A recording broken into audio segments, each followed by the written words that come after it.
నిలిచియున్న మీ దీనదాసుని అభిషేకించమని ప్రార్థన చేస్తున్నాం. పరిశుద్ధాత్మ ద్వారా మీ మెల్లనైన స్వరము మేమందరము తేటగా స్పష్టముగా వినుటకు, గ్రహించుటకు, మీ వాక్యమును అనుసరించి ప్రవర్తించుటకు మాకు నేర్పించమని ప్రార్థన చేస్తున్నాము. పరిశుద్ధాత్మ పూర్ణులుగా మమ్ములను నింపుము ప్రభువా. పరిశుద్ధాత్మ పూర్ణులుగా మమ్ములను నింపి నడిపించమని ప్రార్థన చేస్తున్నాము.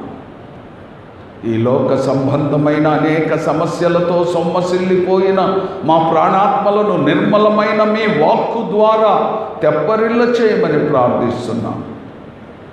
మా నోటి మాటలు, మా అందరి హృదయ ధ్యానములు మీ దృష్టికి అంగీకారమగునట్లుగా చేయమని మా ప్రభువును మీ ప్రియ కుమారుడైన యేసుక్రీస్తు శ్రేష్టమైన పవిత్రమైన నామంలో అతి వినయముగా బ్రతిమలాడి వేడుకొనుచున్నాము తండ్రి. ఆమేన్. దయచేసి అందరము కూర్చుందము. క్రీస్తునందు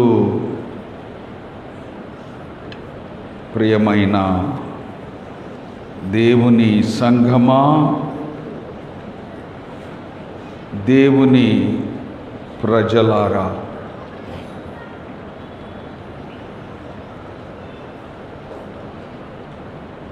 మహాదేవుడు, మహిమగల దేవుడు, మన ప్రభువైన మన రక్షకుడైన యేసుక్రీస్తు,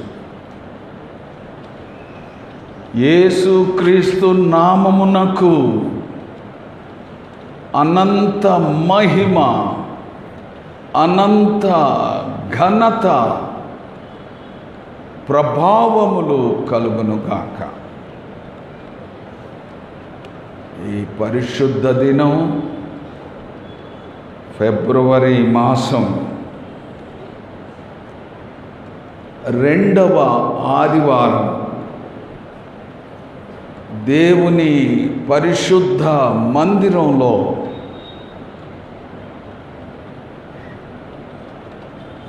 మనమంతా కూడుకొని ఆత్మస్వరూపి, సత్యస్వరూపి మన ప్రభువైన యేసుక్రీస్తును ఆత్మతో సత్యముతో ఆరాధించడానికి దేవుడు మనకు అనుగ్రహించిన ఈ శ్రేష్టమైన అద్భుతమైన సమయాన్ని బట్టి, ఈ చక్కని ప్రార్థనా మందిరాన్ని బట్టి, పరిశుద్ధుల సహవాసమును బట్టి దేవునికి నా హృదయపూర్వకమైన కృతజ్ఞతాస్తుతులు చెల్లిస్తూ ఉన్నాను. ఈరోజు ఈ పరిశుద్ధ దినం దేవుని పరిశుద్ధ మందిరంలో, ఈ దేవుని ఆలయములో, అంతేకాకుండా ఆన్లైన్ ఆరాధనలో పాలు పొందుచూ ఉన్న మీకు, మీ కుటుంబాలకు ప్రభువైన యేసుక్రీస్తు యొక్క శాంతి, ఆశీర్వాదము, సకల దీవెనలు, సకల ఐశ్వర్యాలు, పరలోక సంబంధమైన, భూలోక సంబంధమైన, ఆత్మ సంబంధమైన ప్రతి ఆశీర్వాదము సమృద్ధిగా కలుగునుగాక. దేవుడు మిమ్ములను, మీ కుటుంబాలను దీవించునుగాక. మన ఆధ్యాత్మిక ఎదుగుదల నిమిత్తం, మన ఆత్మీయ మేలు నిమిత్తం ఒక శ్రేష్టమైన అంశాన్ని దేవుని వాక్యపు వెలుగులో పరిశుద్ధాత్మ సహాయంతో మనం ధ్యానం చేయబోతూ ఉన్నాం. యెహోవా ధర్మశాస్త్రమునందు ఆనందించుచు దివారాత్రములు దానిని ధ్యానించువాడు ధన్యుడు. Blessed is he who meditates upon the word of God day and night. పగలు రాత్రి ప్రతి సమయంలో దేవుని వాక్యాన్ని ధ్యానించువాడు ధన్యుడు అని దేవుని వాక్యంలో వ్రాయబడి ఉన్నది. ఈరోజు దేవుని మందిరంలో మనమంతా ఈ విధంగా కూడుకొని దేవుని వాక్యమును ధ్యానించడం మనకు ధన్యత అనే విషయాన్ని మీకందరికీ తెలియచేస్తున్నాను. ఎవరైతే దేవుని వాక్యాన్ని చదువుతారో క్రమముగా, దేవుని వాక్యాన్ని వింటారో విసుగు లేకుండా, ఎవరైతే దేవుని వాక్యాన్ని శ్రద్ధతో ధ్యానిస్తారో వారికి మించినటువంటి ధన్యులు, వారికి మించినటువంటి భాగ్యవంతులు లేరు అని దేవుని వాక్యం సెలవిస్తుంది. ఈ దేవుని వాక్యం వినడం, చదవడం, ధ్యానించడం, దీనివలన కలిగే ప్రయోజనాలేంటి? ఆ వాక్యంలోనే 3వ వచనం 4వ వచనం కీర్తనల గ్రంథం 1వ కీర్తన, అతడు నీటి కాలువ యోరన నాటబడినదై ఆకు వాడక తన కాలమందు ఫలమిచ్చు చెట్టు వలె ఉండు. ఆకు వాడక ఫలమిచ్చు చెట్టు వలె ఉండును అంటే పచ్చగా ఉంటారు, పుష్పిస్తూ ఉంటారు, ఫలిస్తూ ఉంటారు అని దాని అర్థం. ఎవరు? ప్రతిరోజు, ప్రతి దినము, ప్రతి రాత్రి దేవుని వాక్యాన్ని వినేవారు, చదివేవారు, ధ్యానించేవారు, వారు వాడిపోరు, వారు ఎండిపోరు, వారు పచ్చగా ఉంటారు, ఫలిస్తూ ఉంటారు. మనమంతా ఎంతో ధన్యులం. మనకు వాక్యము వినే భాగ్యం దొరికింది, మనకు వాక్యం చదివే భాగ్యం దొరికింది, వాక్యాన్ని ధ్యానించే భాగ్యం దొరికింది. మనం ధన్యులం. We are so blessed people. అది మొదటి ప్రయోజనం. రెండవది ఏంటంటే అతడు చేయునదంతయు సఫలమగును. No failure, all the time success. ఎవరైతే దేవుని వాక్యాన్ని విని చదివి ధ్యానిస్తారో వారికి ఓటమి ఉండదు, విజయమే. వారి బ్రతుకు బాటలో విజయమే, ఓటమి ఉండదు. అతడు చేయునదంతయు సఫలమగును. What a wonderful benefit it is. వాక్యాన్ని చదివేవారికి, వినేవారికి, ధ్యానించేవారికి ఎంత గొప్ప ప్రయోజనం. ప్రియమైన దేవుని బిడ్డలారా, మనం ఎంత ధన్యులం. ప్రతిరోజు వాక్యాన్ని ధ్యానించే ధన్యత, వినే ధన్యత, చదివే ధన్యత దేవుడు మనకు అనుగ్రహించాడు.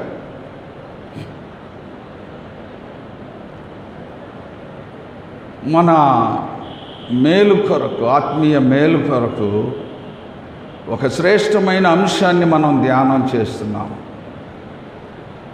అదేంటంటే ఉపవాసము, ప్రార్థన అనే శ్రేష్టమైన అంశాన్ని మన ఆధ్యాత్మిక ఎదుగుదల కొరకు ధ్యానం చేయబోతున్నాం. దేవుని వాక్యపు వెలుగులో పరిశుద్ధాత్మ సహాయంతో మనం ధ్యానం చేయబోతున్నాం. ఎందుకు ఉపవాస ప్రార్థన?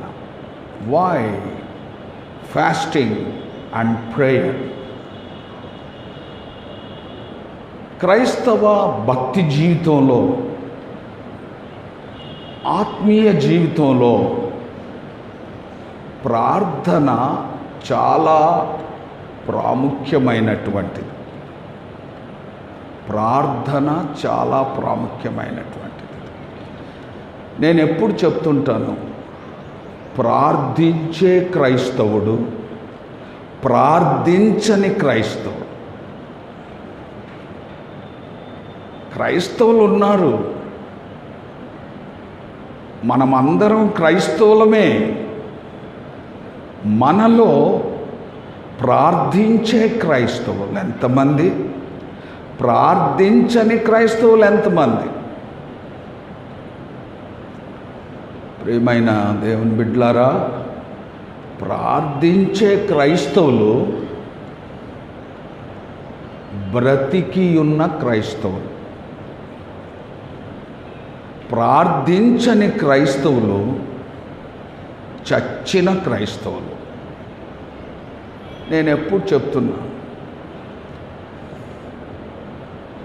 ఏ prayerless Christian is a dead Christian. A prayerful Christian is a living Christian. ప్రార్థించే క్రైస్తవుడు బ్రతికి ఉన్న క్రైస్తవుడు, ప్రార్థించని క్రైస్తవుడు చచ్చిన క్రైస్తవుడు. ప్రియమైన దేవుని బిడ్డలారా, మనము బ్రతికి ఉన్న క్రైస్తవులుగా ఉండాలి. We should be living Christians, not dead Christians. అత్తరబుత్తర ప్రార్థనలు కాదు. చాలామంది అత్తరబుత్తర ప్రార్థనలకు అలవాటు పడిపోయారు. క్రైస్తవ భక్తి జీవితంలో అత్తరబుత్తర ప్రార్థనలు మానేయాలి. ప్రయోజనం లేదు అలాంటి ప్రార్థనల వలన. దేవుని చిత్తమైతే రాబో 5 ఆదివారాలు ప్రార్థన అనే అంశం మీద, ప్రార్థన యొక్క ఫలితాలు, ప్రార్థన యొక్క శక్తి, ప్రార్థన ద్వారా దొరికే విజయాలు రాబో 5 ఆదివారాలు మనం ధ్యానం చేయబోతున్నాం. ప్రియమైన దేవుని బిడ్డలారా, ప్రార్థనకున్నటువంటి శక్తి ఏంటంటే, ప్రార్థన మనలను పాపము నుండి దూరం చేస్తుంది.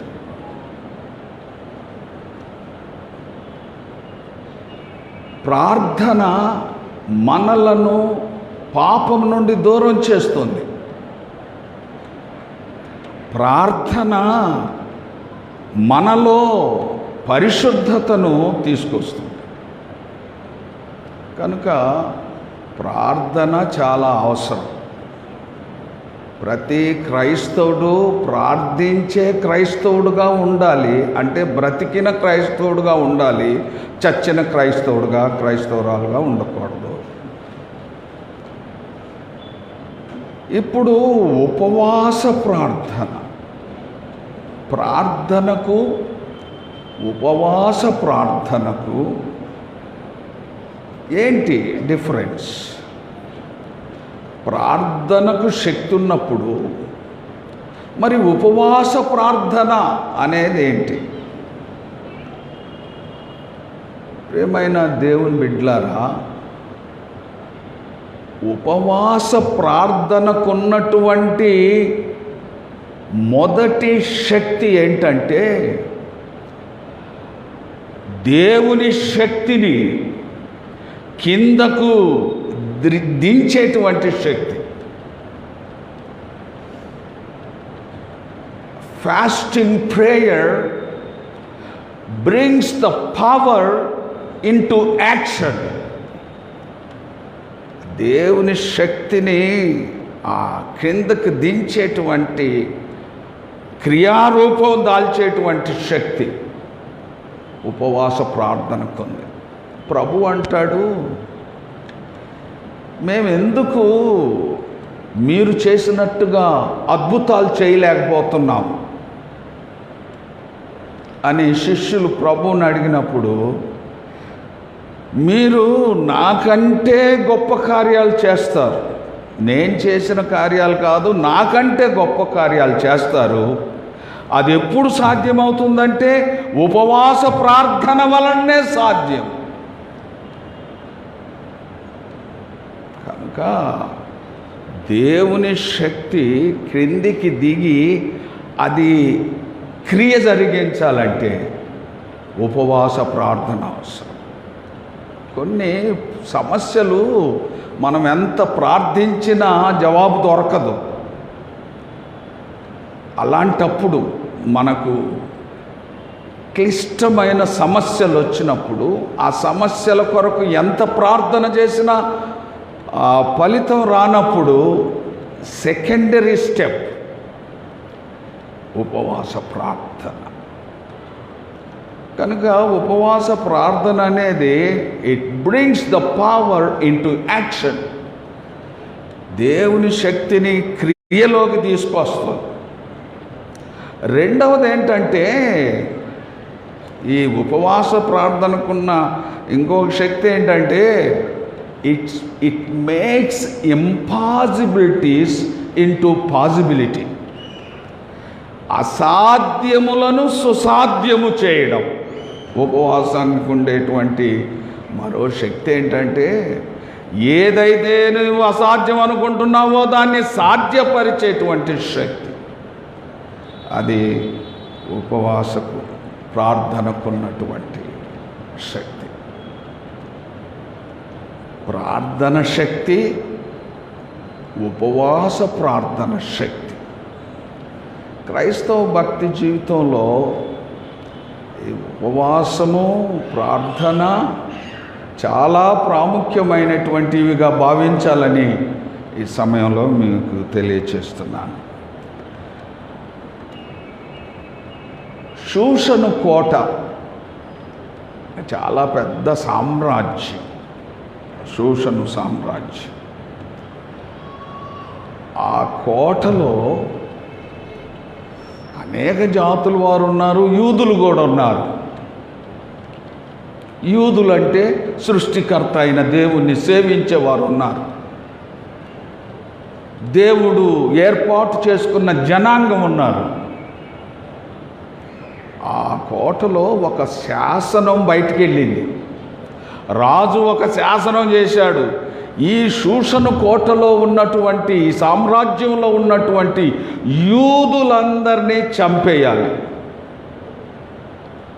ఒక్క యూదుడు కూడా బ్రతకడానికి వీల్లేదు. పిల్లలేమి, స్త్రీలేమి, పెద్దలేమి, యూదులు అనబడేవారు ఒక్కరు కూడా ఈ సామ్రాజ్యంలో ఉండకుండా చంపేయండి. ఇది శాసనం. ఈ యూదులందరికీ నాయకుడుగా మొర్దెకై ఉన్నాడు. ఆయనకు తెలిసింది ఇది. తన జాతిని రక్షించుకోవాలి, ఈ దేవుని ప్రజలను రక్షించుకోవాలి. What must I do? అప్పుడు ఎస్తేరు ఆ షూషణ కోటలో రాణిగా ఉంది. ఎస్తేరుకి కబురు పంపించాడు మొర్దెకై, ఆమెను పెంచుకున్న తండ్రి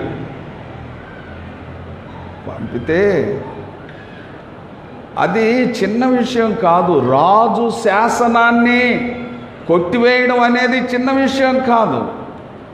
చాలా కష్టతరమైనటువంటిది, అసాధ్యం అన్నమాట. అది that was very very impossible to cancel the law of the king. రాజు యొక్క శాసనాన్ని కొట్టేయడం అంత చిన్న విషయం కాదు. అప్పుడు ఎస్తేరు మొర్దెకైకి ఒక వార్త పంపుద్ది. ఇప్పుడు మనం చదువుకున్న వాక్యం అదే. మొర్దెకైకి ఏం చెప్తుందంటే, ఈ షూషను కోటలో ఉన్న యూదులందరినీ సమాజ మందిరములో సమకూర్చు. Let all the Jews gather together in the synagogue. దేవుని మందిరంలోకి తీసుకురా అందరినీ. ఉపవాసం ఉండండి, ప్రార్థన చేయండి. అది ఎస్తేరు చెప్పినటువంటి. ఉపవాసం ఉండండి, ప్రార్థన చేయండి. మనం చదువుకున్న మూలవాక్యం అది. Bring all the juice in this country to the synagogue, to the temple of God, and fast. Don't eat, don't drink, and fast. ఏం తినద్దు, ఏం త్రాగొద్దు, ప్రార్థన చేయండి. నేనును నా చెలికత్తెలను ఈ కోటలో ఉండి ప్రార్థన చేస్తాం, ఉపవాసం ఉండి ప్రార్థన చేస్తాం. ప్రియమైన దేవుని బిడ్డలారా, దేవుడు ఆ ప్రార్థన విన్నాడు. ఉపవాసం ఉండి చేసినటువంటి ఆ ప్రార్థన విన్నాడు.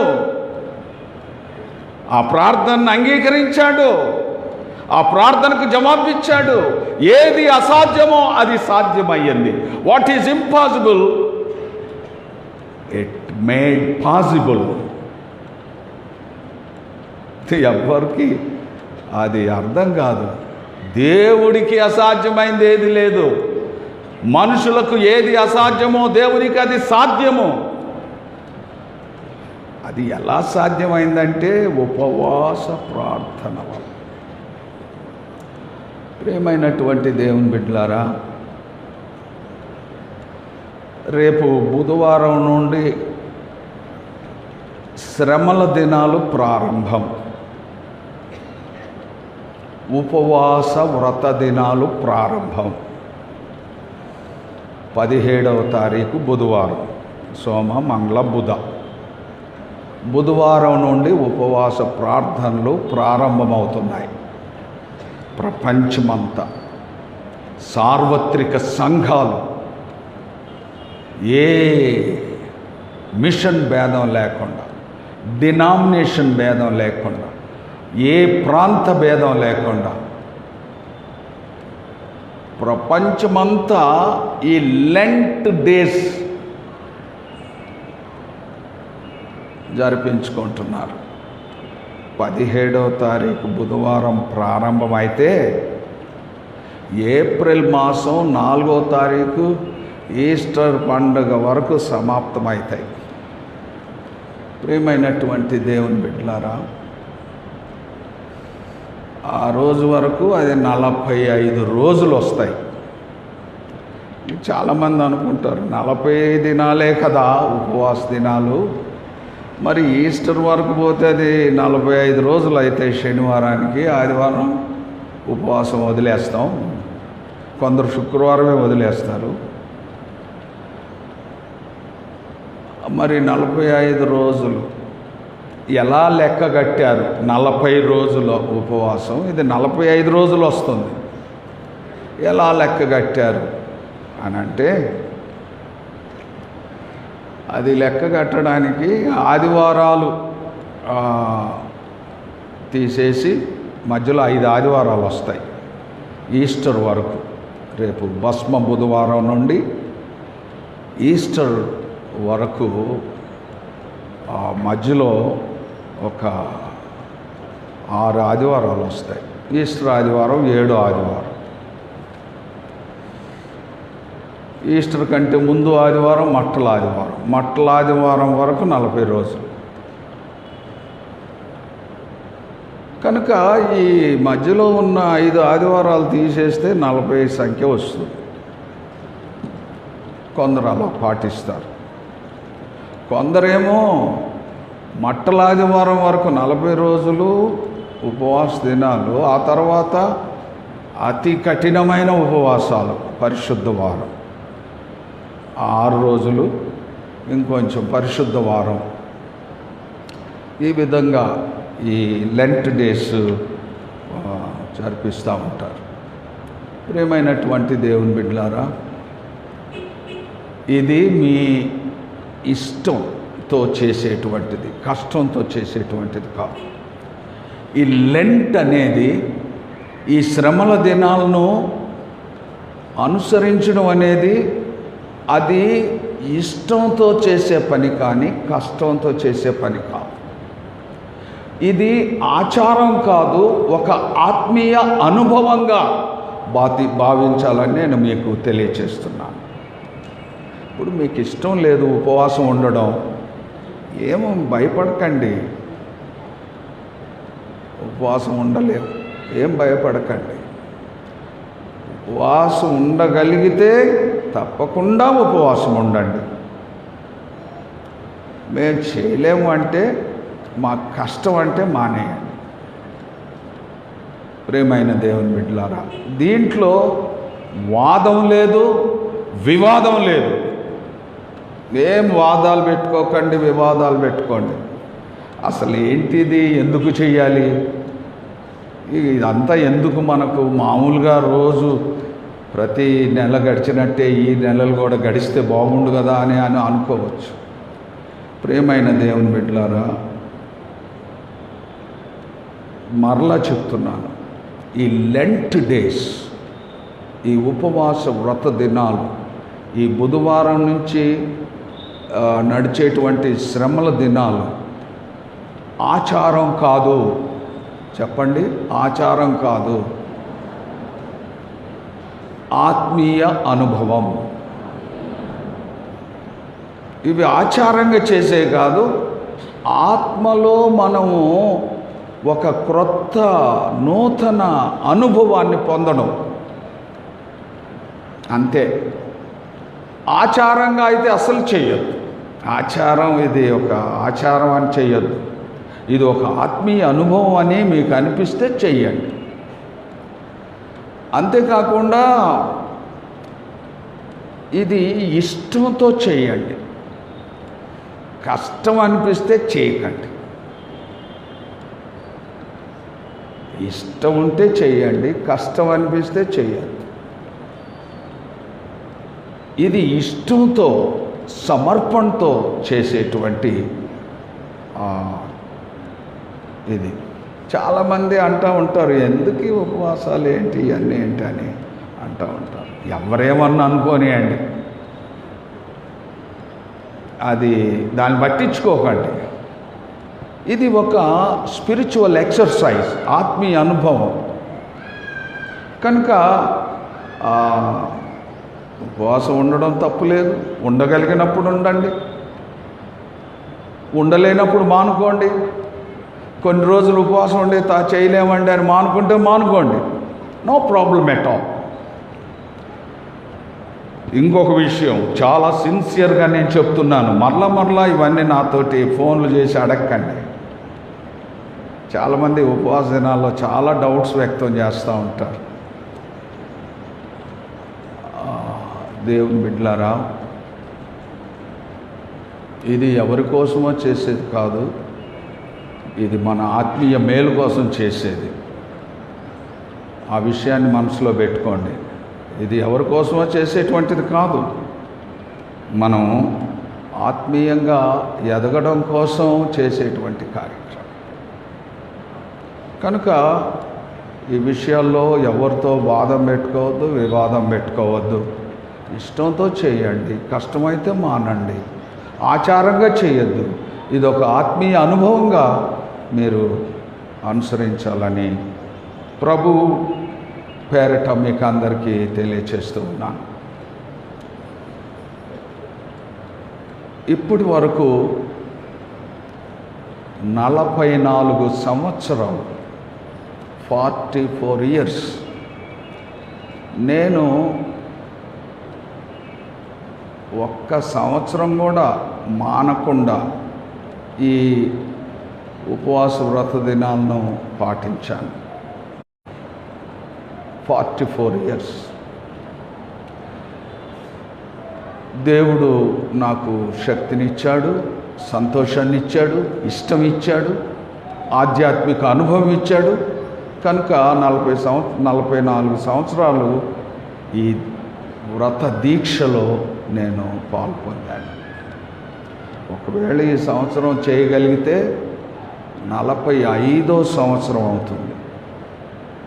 ఈ సంవత్సరం నేను చేస్తానా చేయలేనా అనేది ఇంకా చేయాలని ఉంది. ఆరోగ్య రీత్యా, పరిస్థితుల రీత్యా చేస్తానో చేయలేదు. దేవుడు శక్తినిస్తే, కృపనిస్తే ఈ 45వసారి కూడా చేస్తాను. ప్రియమైనటువంటి దేవుని బిడ్డలారా, ఈ ఉపవాసము, ప్రార్థన అనేటువంటివి, ఇవి రెండు కూడా చాలా అద్భుతమైనటువంటి విషయాలు. బైబిల్లో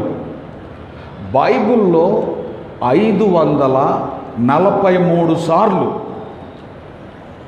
543 టైమ్స్ ప్రార్థన అనే మాట వాడబడింది. బైబిల్లో ప్రార్థన అనే మాట 543 సార్లు ఆ మాట ఉంది. 543 సార్లు ప్రార్థన అనే మాట ఉంది అంటే అది ఎంత పవర్ఫుల్లో మీరు అర్థం చేసుకోవచ్చు. ఎంత పవర్ఫుల్లో మీరు అర్థం చేసుకోవచ్చు. ఉపవాస ప్రార్థన అనేటువంటిది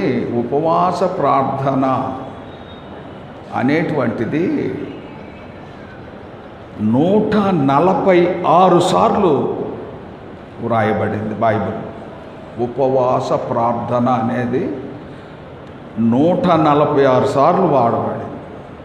ప్రార్థన అనే మాట 543 సార్లు వాడబడింది.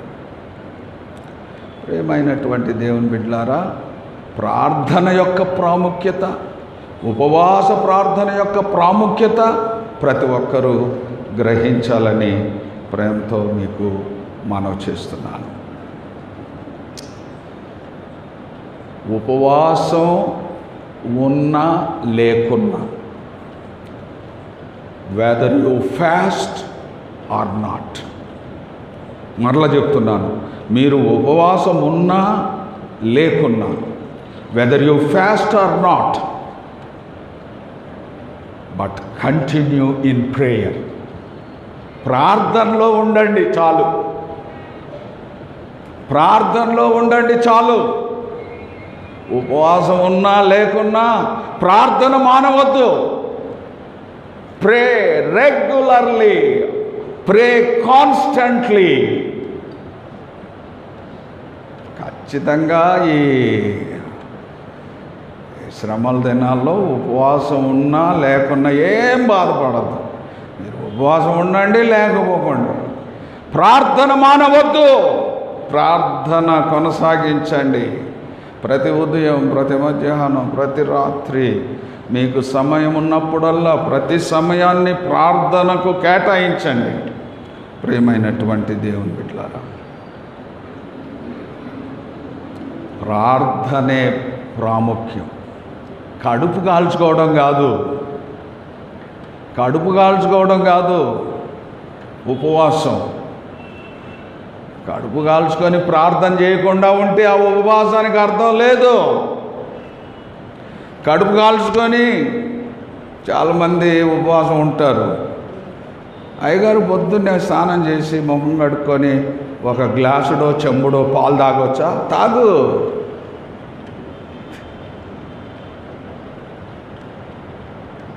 ఇక చూస్తూ ఉంటారు 12 దగ్గర నుండి ఎప్పుడు 3 అవుతుందా.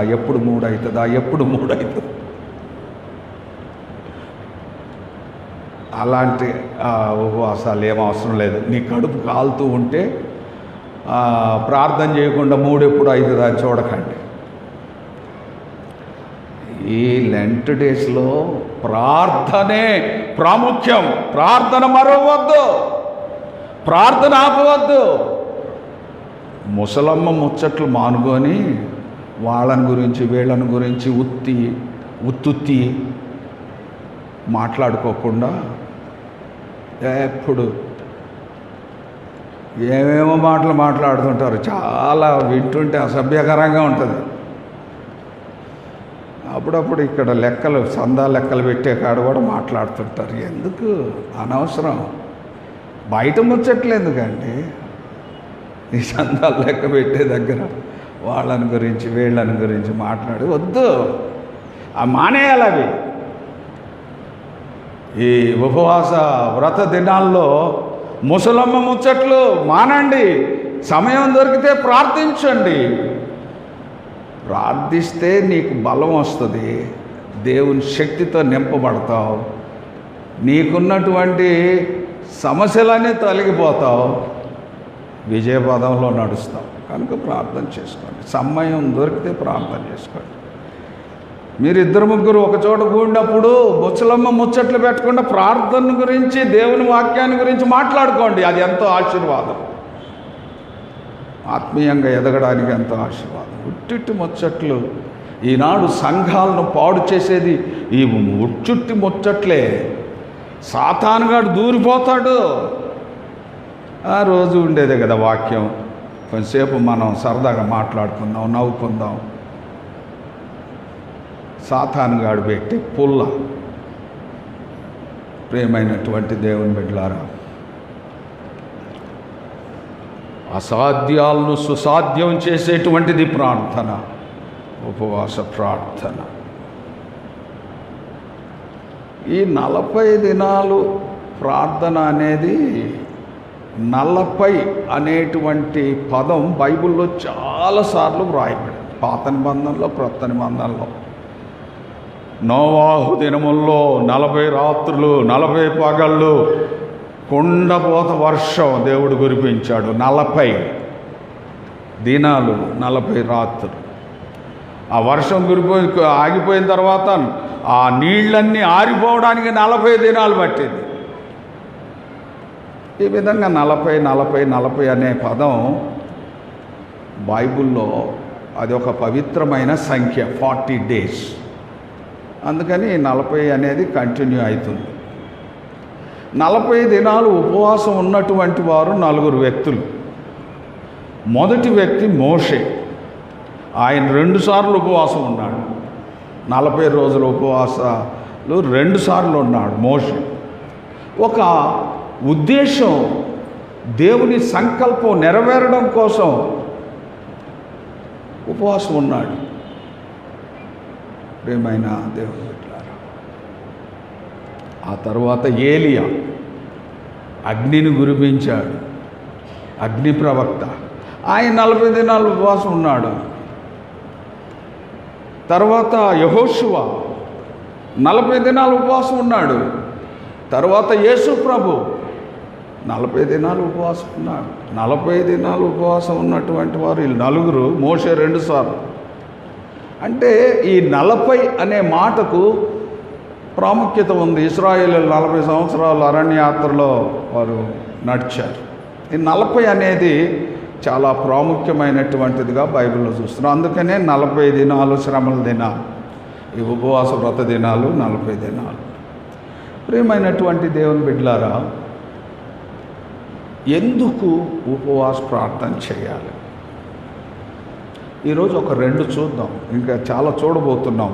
రాబో 5 ఆదివారాలు ఈ ప్రార్థన, ఉపవాసం, దాని శక్తి, దాని ప్రయోజనం, క్రైస్తవ భక్తి జీవితంలో ప్రార్థనకు, ఉపవాసానికి ఉన్నటువంటి ప్రాముఖ్యత మనం ఎన్నో చూస్తూ ఉంటాం. మొదటి విషయాన్ని చూద్దాం. సమూయేలు మొదటి గ్రంథం 7వ అధ్యాయం 5వ వచనం 6వ వచనం. సమూయేలు మొదటి గ్రంథం 7వ అధ్యాయం 5వ వచనం 6వ వచనం. అంతటా సమూయేలు ఇశ్రాయేలీలందరినీ మిస్పాకు పిలువనంపుడి, నేను మీ పక్షమున యెహోవాను ప్రార్థన చేతునని చెప్పగా వారు మిస్పాలో కూడుకొని నీళ్లు చేది యెహోవా సన్నిధిని కృమ్మరించి ఆ దినమున ఉపవాసముండి యెహోవా దృష్టికి మేము పాపాత్ములమని ఒప్పుకొనిరి. ఉపవాసముండి మేము పాపాత్ములమని ఒప్పుకొనిరి. ప్రియమైనటువంటి దేవుని బిడ్డలారా, క్రైస్తవ భక్తి జీవితంలో పాపము అనేటువంటిది చాలా ప్రమాదకరమైనటువంటిది. పరిశుద్ధత అనేటువంటిది చాలా ప్రయోజనకరమైనటువంటిది. పాపము, పరిశుద్ధత. క్రైస్తవ భక్తి జీవితంలో పాపము పతనానికి నాంది, పరిశుద్ధత పురోభివృద్ధికి నాంది. పాపం మనల్ని పడేస్తే పరిశుద్ధత మనల్ని నిలబెడుతుంది. ఈ పాపం అనేది ఇది it's a sign of Satan, సాతానుకు సంకేతం. పరిశుద్ధత అనేది it's a sign of God, దేవునికి సంకేతం. కనుక క్రైస్తవ భక్తి జీవితంలో పాపానికి దూరంగా ఉండాలి, పరిశుద్ధతకు దగ్గరగా ఉండాలి. పరిశుద్ధత కలిగి ఉండుట దేవుని చిత్తమది. పరిశుద్ధత లేకుండా దేవుణ్ణి ఎవడు చూడలేడు. You can't see God without holiness. ప్రియమైనటువంటి దేవుని బిడ్డలారా, పరిశుద్ధత లేకుండా దేవునికి ఇష్టలై ఉండుట అసాధ్యము. దేవునికి పరిశుద్ధత లేకుండా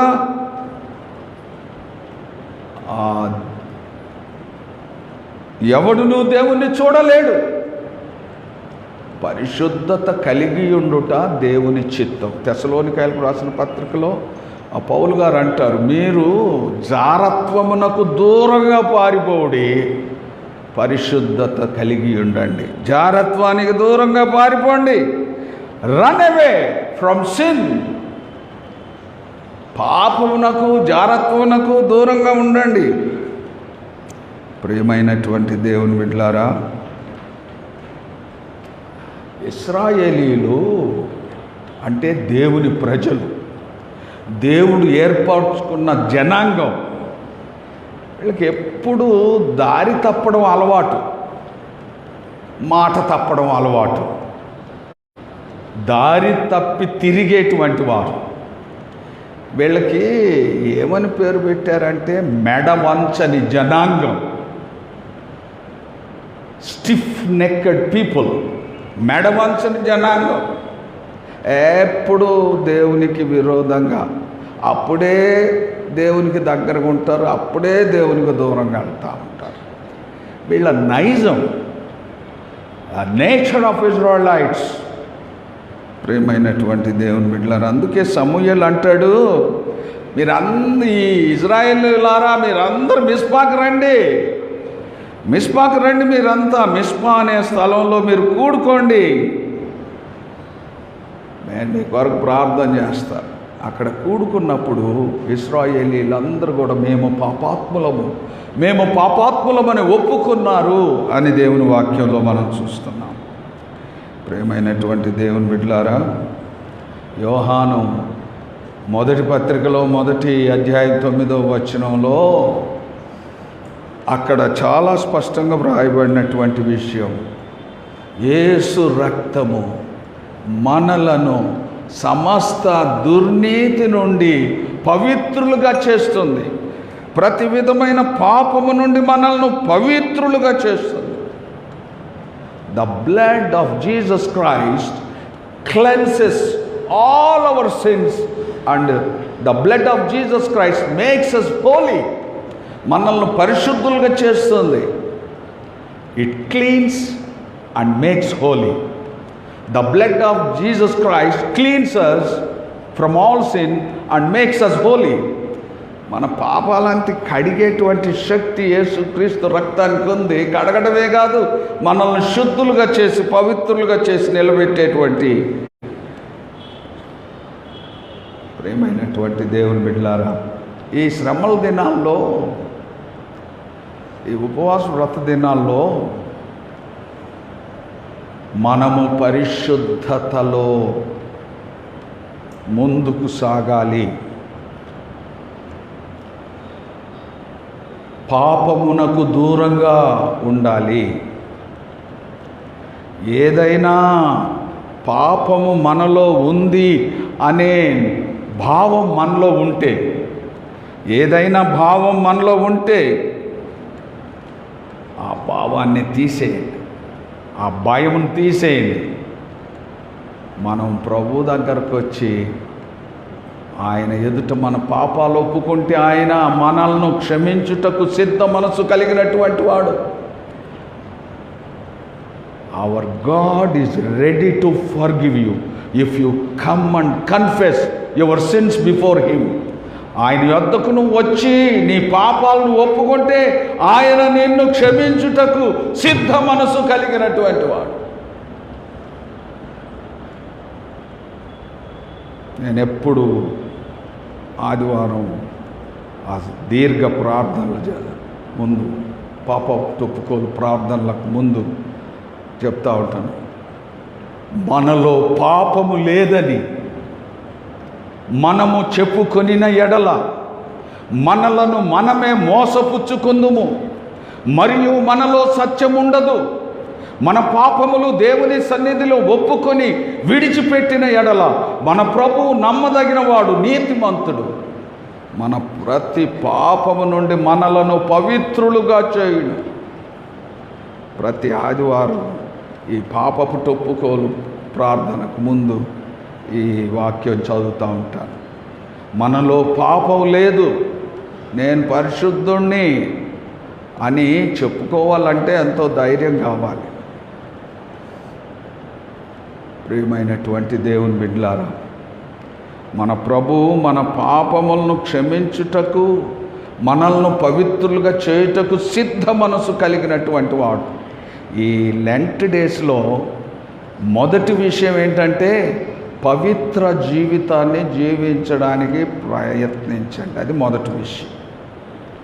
పరిశుద్ధతతో జీవించడానికి ప్రయాసపడండి. ఏదైనా ఇది దేవునికి ఇష్టమైంది కాదు అని అనిపిస్తే దాన్ని వదిలేయడానికి ప్రయత్నం చేయండి. అన్నం మానడం, కూరలు తినేది మానడం కాదు. ఏదైనా ఇది దేవునికి అసహ్యమైంది అంటే వదిలేయండి, చాలు.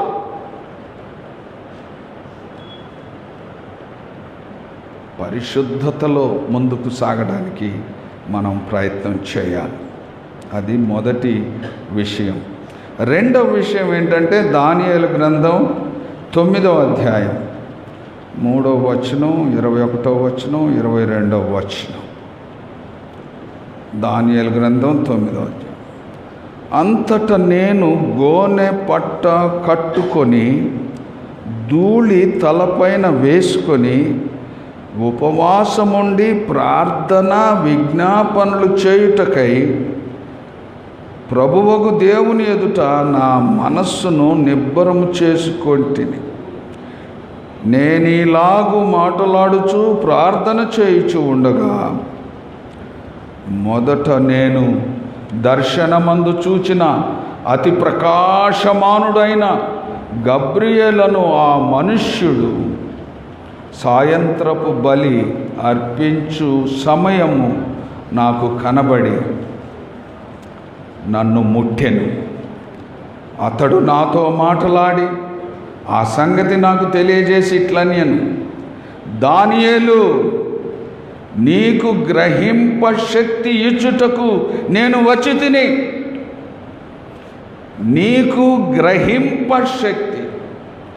ఇచ్చుటకు నేను వచ్చి తిని. దానియేలు ఉపవాసముండి ప్రార్థన చేస్తున్నాడు అని వాక్యం ద్వారా మనం తెలుసుకుంటున్నాం. అంతటా నేను గోనె పట్టు కట్టుకొని ధూళి తలపైన వేసుకొని ఉపవాసముండి ప్రార్థన విజ్ఞాపన చేయుటకై ప్రభువగు దేవుని ఎదుట నా మనసును నిబ్బరపరచుకుంటుని. నిబ్బరం చేసుకోండి. నేను ప్రార్థన చేస్తుంటే గబ్రియేలు దూత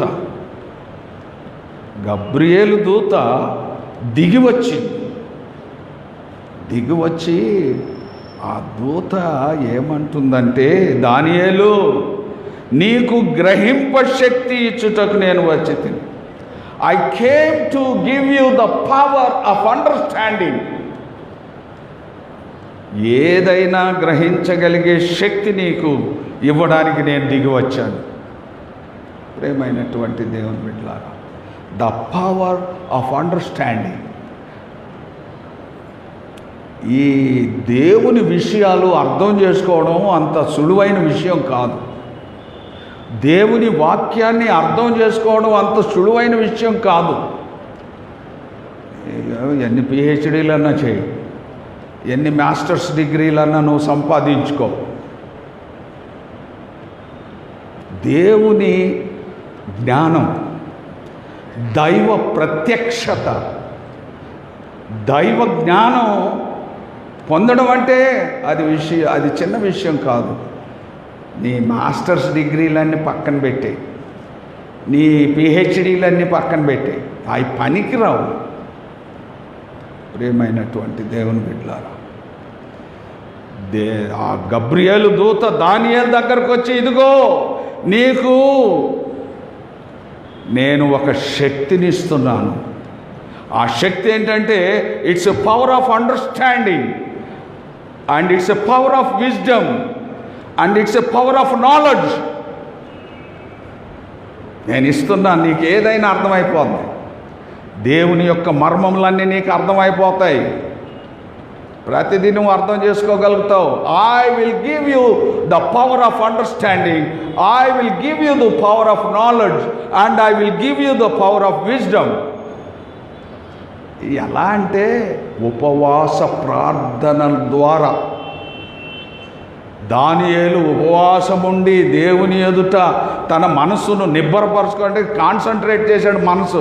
చాలామంది ఉపవాసం ఉంటారు, ప్రార్థన చేస్తారు, మనసు కాన్సన్ట్రేషన్ ఉండదు, ఎక్కడెక్కడో తిరుగుతూ ఉంటుంది మనసు ఎక్కడెక్కడో తిరుగుతూ ఉంటుంది. ఇక్కడేమో మా ఉపవాసం ప్రార్థన నడుస్తూనే ఉంటుంది, మనసు ఎక్కడో ఉంటుంది. మనసుకున్నటువంటి అన్ని ఆలోచనలు ఉంటాయి. ప్రియమైన దేవుని బిడ్డలారా, నా మనసును నిబ్బరపరచుకొని, మనసును స్థిరపరచుకొని దేవుని సన్నిధిలో నేను ప్రార్థన చేసినప్పుడు ఆ గబ్రియేలు దూత దిగి వచ్చింది, నాతో మాట్లాడింది. దానియేలు నీకు ఒక శక్తిని ఇస్తున్నాను. ఆ శక్తి ఏంటంటే గ్రహించే శక్తి, పవర్ ఆఫ్ అండర్స్టాండింగ్. ఈ రోజుల్లో మనకి రోజు వాక్యం చదువుతున్నాం, రోజు వాక్యాన్ని ధ్యానిస్తూ ఉంటాం, అర్థమే కాదు. వాక్యం అర్థం కాదు, బోధలు కూడా అర్థం కావు. చాలామందికి బోధలు కూడా అర్థం కావు. నేను బోధించేది ఒకటి, వాళ్ళు చేసేది ఒకటి ఉంటుంది. అంటే మనం బోధించేది ఒకటి, చేసేది ఒకటి ఉందంటే బోధ అర్థం కాలేదని అర్థం. శుభముహూర్తాలు ఏమి లేవు, అన్ని మంచి రోజులని నేను ఎన్నిసార్లు చెప్పినా. అవి పాటిస్తూనే అంటే వాళ్ళకి అర్థం కావట్లేదు. దేవుని వాక్యం వింటున్నారు, ఏది శుభదినాలు అంటే మంచి మంచి ముహూర్తాల్లో కార్యాలు జరిగించిన వాళ్ళు చచ్చారు, భర్తలు చచ్చారు, భార్యలు చచ్చారు, పిల్లలు చచ్చారు, వ్యాపారాలు నష్టపోయాయి, బెగ్గర్స్ అయ్యారు. మరి ఏమైనాయి ఆ ముహూర్తాలు? ఒక మంచి రోజు శుభముహూర్తంలో మనం అంటే అవన్నీ చూడంగానే వేరే వాళ్ళు ఈ ముహూర్తాల మీదనే, పంచాంగం మీదనే, వాటి మీదనే ఆధారపడే వాళ్ళు చాలామంది ఉన్నాడు. వాళ్ళకి మగుళ్ళు చావలేదా, భార్యలు చావలేదా, పిల్లలు చావలేదా, వ్యాపారాలు నష్టం కాలేదా, బిగ్గర్ రోడ్డును పడలేదా, పాడుతూ. మరి ఏమైనా ముహూర్తాలు ఆ మంచి ముహూర్తాలు రక్షించలేదు ఎందుకు? మంచి రోజు అని పెళ్లి చేసుకున్న వాళ్ళంతా ఏమయ్యారు? ప్రియమైనటువంటి దేవుని బిడ్డలారా, సాధారణంగా మంగళవారం ఏం పెట్టుకోరు. ఈ మధ్యకాలంలో వాక్యం పనిచేస్తుంది. ఒకళ్ళు గృహప్రవేశం పెట్టారు మంగళవారం. నేను చెప్పలే, వాళ్ళ ఇష్టంతో వచ్చారు మంగళవారం. ఎంతోమంది అమ్మ మంగళవారం వద్దాయి గారు, శనివారం వద్దాయి గారు నా దగ్గరకు మంగళవారం గృహప్రవేశం పెట్టారు. ఒకళ్ళు మంగళవారం పెళ్ళి ఎంగేజ్మెంట్ పెట్టుకున్నారు. మంగళం అంటే శుభం అని అర్థం. మంగళమే యేసునకు అంటే శుభం యేసుక్రీస్తుకు అని. రోజు అదే పాట పాడుతాం, మళ్ళీ మంగళవారం వద్దంటా ఉంటాం. క్రైస్తవ భక్తి జీవితంలో ప్రియమైనటువంటి దేవుని బిడ్డలారా, వాక్యం వినడం కాదు, దాన్ని అనుసరించడానికి ప్రయత్నించాలి. ఇక్కడ దానియేలుకు గబ్రియేలు దూత ప్రత్యక్షమైంది. ఇదిగో, I am giving you the power of understanding, power of knowledge, power of wisdom. ఏదైనా నీకు అర్థమైపోతుంది. ప్రియమైనటువంటి దేవుని బిడ్డలారా, ఇర్మియా గ్రంథం 33:3, ఇర్మియా గ్రంథం 33:3, నాకు మొరపెట్టుము అంటే నాకు ప్రార్థన చేయి, నేను నీకు ఉత్తరం ఇచ్చేదను, నీవు గ్రహింపలేని గొప్ప సంగతులను, గూఢమైన సంగతులను నీకు తెలియజేసేదను. నువ్వు ప్రార్థన చేయి. వాక్యం చదివే ముందు ప్రార్థన చేయి. వాక్యాన్ని ధ్యానించే ముందు ప్రార్థన చేయి. More prayer, more understanding. కనుక నాకు మొరపెట్టుము, నేను నీకు ఉత్తరం ఇచ్చేదను, నీవు గ్రహింపలేని గొప్ప సంగతులను, గూఢమైన సంగతులను నీకు తెలియజేసేదను. That is the power of fasting prayer. ఉపవాస ప్రార్థనకు ఉన్నటువంటి శక్తి ఏంటంటే మనల్ని పరిశుద్ధతలోకి నడిపిస్తుంది. మనకు దైవ మర్మాలు, దైవ జ్ఞానం గ్రహించే శక్తి ఉపవాస ప్రార్థనలో మనకు దొరుకుతుంది. ఈ శ్రమల దినాల్లో, ఉపవాస దినాల్లో ప్రార్థన చేయండి. మీరు ఉపవాసం ఉన్నా లేకున్నా, whether you fast are not, don't worry about that. ఉపవాసం ఉన్నారో లేరో అది వద్దు, ప్రార్థన చేయండి. పరిశుద్ధతలోకి దేవుడు నడిపిస్తాడు. దైవ జ్ఞానం, దేవుని మాటలు అర్థం చేసుకునే, గ్రహించే శక్తిని దేవుడిస్తాడు. బైబిల్ పండితులు అయిపోతారు మీరు మంచిగా ఉపవాసం ఉండి ప్రార్థన చేస్తే. ఈ శ్రమల దినాలు అయిపోయే లోపల బైబిల్ మీకు తేటగా అర్థమైపోతుంది. ప్రేమైన దేవుని బిడ్డలారా, మన ప్రభు మనకు ఒక మాదిరి ఉంచిపోయాడు. ఆయన ప్రార్థించాడు. గెత్సెమనే తోటలో చెమట రక్త బిందువులుగా మారినంతగా ఆయన ప్రార్థన చేశాడు. తండ్రి చిత్తాన్ని నెరవేర్చినట్లుగా ప్రార్థన చేశాడు. Jesus Christ is our model. ఆయన ఆ మాదిరి చూపించాడు. ప్రార్థన చేయండి. చెమట రక్త బిందువులుగా మారినట్లుగా ఆ ప్రార్థన చేసి అలసిపోయి పడిపోయాడంట. దేవదూతలు దిగొచ్చి ఆయనకు పరిచర్య చేశాయి. ఆయన ఎంత ప్రార్థన చేశాడంటే శాత కాకుండా అయిపోయాడు. ప్రార్థన చేసి అలసిపోయి పడిపోతే దేవదూతలు దిగి వచ్చి పరిచర్య చేశాయని దేవుని వాక్యం మనం చూస్తాం. అంతగా ప్రార్థన చేశాడు. నా ప్రాణం మరణమౌనంతగా వేదన పడుచున్నది. I have great agony in my heart. అలసిపోయి పడిపోయాడు. చెమట రక్తంగా మారిపోయింది. దేవదూతలు వచ్చి పరిచర్య చేశారు. That is the power of prayer and fasting. అలాంటి ఉపవాస వ్రత దినాల్లో మనం అందరం ముందుకు సాగుటకు పరిశుద్ధాత్మ దేవుడు మనకు సహాయం దయచేయనుగాక. ఈ 40 దినాలు, ఈ 5 ఆదివారాలు ఇంకా అద్భుతమైన విషయాలు ఆత్మదేవుడు మనతో మాట్లాడబోతున్నాడు. సిద్ధపడండి. ప్రతి ఆదివారం దేవుని మందిరానికి రండి. దేవుని వాక్యం ద్వారా బలపరచబడండి. ప్రార్థన చేసుకుందాం. ప్రార్థన. పరిశుద్ధుడా, పరలోకమందున్న మా తండ్రి, మీ వాక్యము ద్వారా మాతో మాట్లాడినందుకై, మా ప్రాణాత్మలను తెప్పరిల్ల చేసినందుకై మీకే స్తోత్రాలు చెల్లిస్తున్నాం. మీ వాక్యం అనుసరించి నడుచుకోవడానికి మాకు సహాయం దయచేయండి ఆయన. మీకే స్తోత్రాలు, వందనాలు చెల్లిస్తూ సంఘం అంతటిని దీవించండి. బుధవారం నుండి ఈ ఉపవాస వ్రత దినాల్లో మా ప్రభువా మేము పరిశుద్ధంగా జీవించుటకు, ప్రార్థనా జీవితాన్ని గడుపుటకు మాకు సహాయం దయచేయమని ప్రార్థన చేస్తున్నాం. మీకే కృతజ్ఞతాస్తుతులు స్తోత్రాలు చెల్లిస్తూ, మిమ్మల్ని స్తుతిస్తూ, ఆరాధిస్తూ, మీ నామమును ఘనపరుస్తూ, మహిమపరుస్తూ, యేసుక్రీస్తు శ్రేష్టమైన పవిత్రమైన నామంలో అతి వినయముగా బ్రతిమలాడి వేడుకొంచున్నాం తండ్రి. ఆమేన్.